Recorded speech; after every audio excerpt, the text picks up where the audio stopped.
नमस्कार माझ्या बालमित्रांनो आणि मैत्रिणींनो. आज मी तुम्हाला एक गोष्ट सांगणार आहे. तुम्ही नक्की ऐकाल ना? चला तर आपण सुरुवात करूया. पहिला मी माझ्या गोष्टीचे नाव सांगते. माझ्या गोष्टीचे नाव कुरूप झाड. एकदा एका जंगलात खूप सुंदर झाडे होती.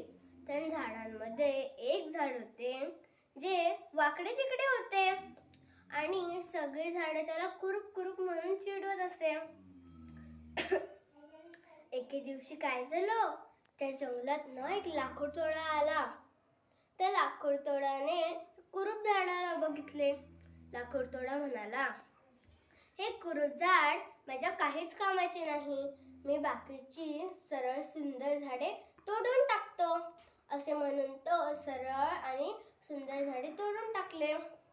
ते कुरूप झाड म्हणाले, धन्यवाद देवा, तू मला कुरूप बनवलं, कारण की आज मी माझ्या कुरूपतेमुळेच वाचलो आहे.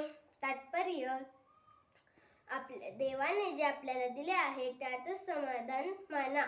धन्यवाद. जर तुम्हाला ही गोष्ट आवडली असेल तर लाईक, शेअर, सबस्क्राईब नक्कीच करा.